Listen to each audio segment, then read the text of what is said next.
Imagine this. A quiet girl, misunderstood by many, walks into a dusty corral. There's laughter from the crowd. A wild stallion stands defiant, untouched by man or beast. The richest man in town offers a reward, $1 million to anyone who can calm him.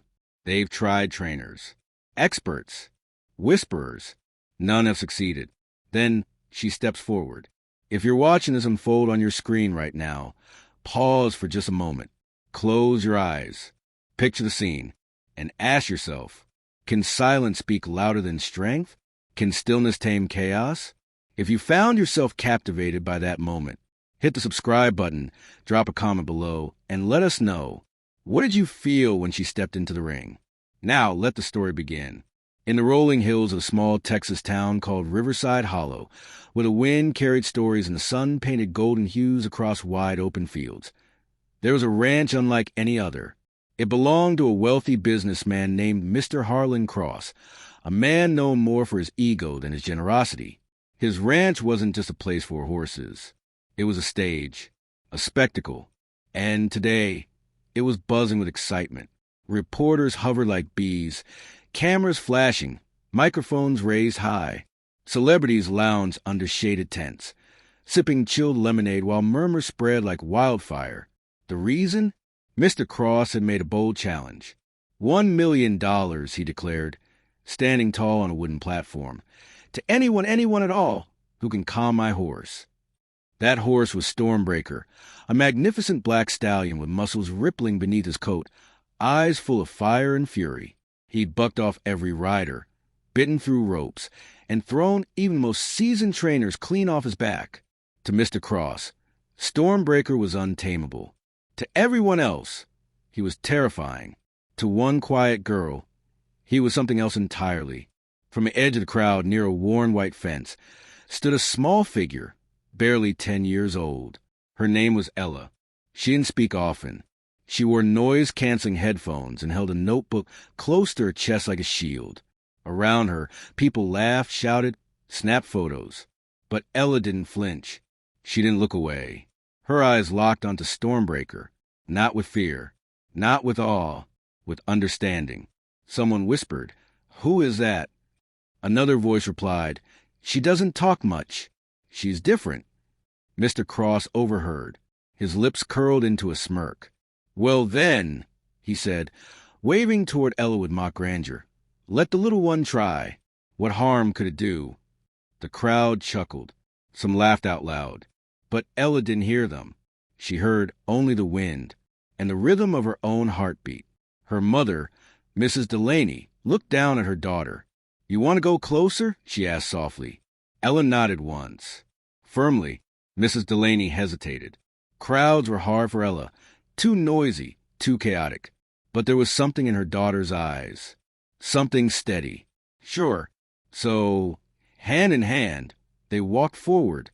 The buzz around them grew louder. Heads turned. Whispers multiplied. Is she lost? Why would her mom bring her here? She's not like the others. Someone finally spoke up. That's Ella. She has autism. Mr. Cross turned. His smirk widened. Well, he said, stepping down from the platform. Our youngest competitor yet. How precious. He clapped his hands together. The offer still stands, Miss Ella. You got one shot. Ella didn't respond.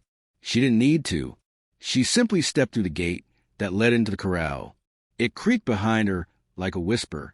Stormbreaker snorted. Hooves dug into the dirt. His nostrils flared. He reared back, muscles coiled tight like springs ready to snap. Everyone leaned in. Cameras zoomed. Breath caught in throats. This was going to be a disaster. But Ella didn't move forward. She didn't shout. She didn't raise her arms. She didn't reach out. Instead, she sat down, cross-legged, calmly, like she belonged there. And then she began to hum, a soft, gentle melody, familiar, soothing, something only she knew. The sound drifted through the air like a lullaby carried on the breeze. Stormbreaker paused. His ears twitched. His head tilted slightly. Snort. Step. Pause. Again. The stallion circled her slowly, warily, but Ella never opened her eyes. She kept humming, just humming. The crowd fell silent. Even the reporters stopped speaking. Even the birds above seemed to hold their breath. Stormbreaker took another step, then another. He lowered his head, and then he lay down beside her, massive body folding gently into the dust, head resting near her lap. Ella opened her eyes, smiled, and placed a hand on his mane. Gasps echoed across the field. Tears welled in Mrs. Delaney's eyes. She had always known Ella was special, but now the world saw it too. Mr. Cross stood frozen. His confidence cracked like glass. "How?" he muttered, approaching slowly. "How did she do that?" Mrs. Delaney wiped her cheeks, smiling through tears. "She connects with emotion, not noise," she said. "That stallion didn't need someone to control him. He needed someone to understand him." Mr. Cross stared at Ella, at Stormbreaker. For once, he had no words. The crowd erupted into applause. Not loud, not flashy, genuine, heartfelt.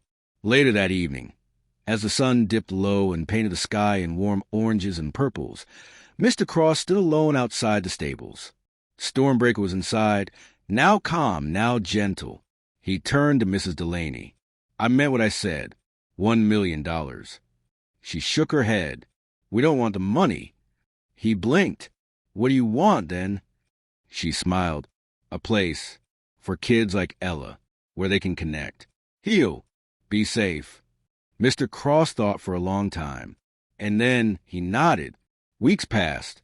The ranch looked the same from a distance. Same fences, same stables, same land stretching far into the horizon.